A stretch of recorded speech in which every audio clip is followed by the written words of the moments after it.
Hey, what's up? I'm Ashley. Thank you for watching this video. And today we're going to be talking about From Season 1, Episode 9. And let's get started.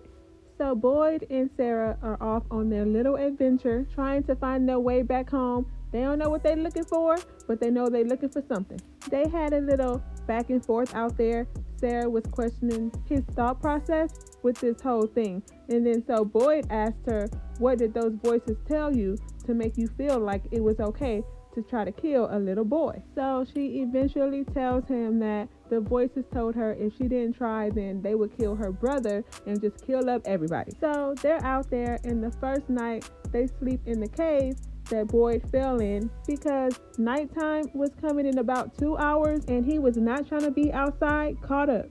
He knew that they would be safe there since that night he fell in, he was safe. And Sarah had the audacity to try to question it, but Boyd was like, Sarah, get in this cave. I'm not playing with you. When they're walking, they hear this noise, so they follow it, and it's a bunch of bottles hanging from the tree. And when Boyd was about to take one out of the tree, Sarah started having a seizure. You already know when she started having these reactions, something about to go down. She had a seizure so bad she passed out. She stayed out for a long time because she had this seizure when it was daylight and she woke up, it was dark. And by this time, Boyd then took her into a tent.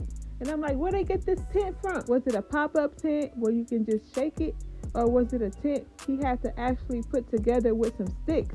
Anyway, Sarah woke up after Boyd told her, I didn't think you was going to wake up. You was out for a while. But then Boyd told her that he got one of the bottles, and in it was a note that said 1864. And he also said that all of the bottles had notes in it like this. After that, Sarah told him, I think we should leave because the voice in her head was different this time. It was a woman, and she said that we need to go back because out here is far more dangerous than where we just left from. Then the tent started shaking like they were in the middle of an earthquake.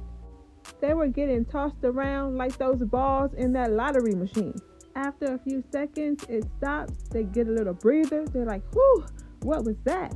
And then suddenly, these bright lights go flashing down on the tent. All I can think of is, beam me up, Scotty. First thought in my brain was aliens. When you Google 1864, this presidential election pops up, the American Civil War, and UFOs. So they probably out there with UFOs. So y'all let me know what y'all think they're about to run into out there. What if the aliens are their only source of getting out of there? They gotta get up in that shuttle. What do y'all think Tabitha found in that big old hole she was digging? She finally hit the bottom of something, and it ain't no telling what it is. My guess is that it's involving the lights. She's been trying to figure out why the lights work when nothing's being plugged in. And right before that, we've got a few scenes of the lights flicking on and off.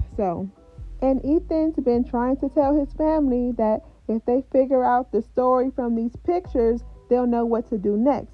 But they're not trying to hear him. I'm tired of people always shutting down little kids. They got a lot to say, and it all don't be dumb. His mom was like, let's put this away.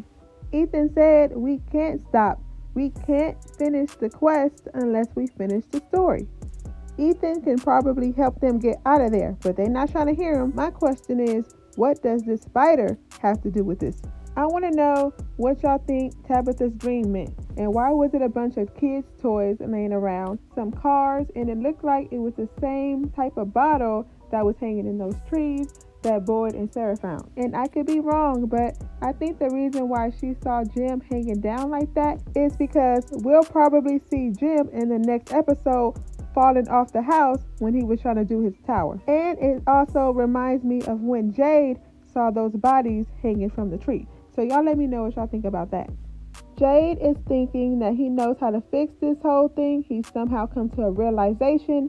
So I guess we'll just have to wait and see what his brain is thinking. Meanwhile, Jim is at the colony house still trying to put up his tower. He got everybody in the community involved. Do y'all think his tower is going to work? Because I don't. If anything, they're still going to get some static or something, and they're going to leave us on a cliffhanger. But Donna is having a mental breakdown. I think everything hit her when this guy Eric from the colony house hung himself in the bathroom. She was going so crazy, she had to go to the bar and get a drink.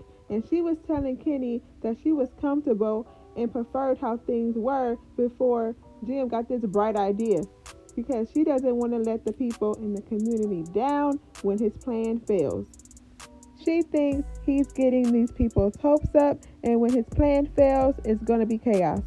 And she's also upset about the colony house. She was telling Kenny that it wasn't just a place for people to have sex, party, and drink at. It was a place that meant something to her and the people who live there. But she was having a whole tantrum. But even though you're grown, sometimes you still need to have one. Let me know what you thought about this episode and leave your theories down below in the comments. And don't forget to like, comment, and subscribe if you haven't already and want to see more videos like this. Thank you for watching this video, and I'll see you in my next one.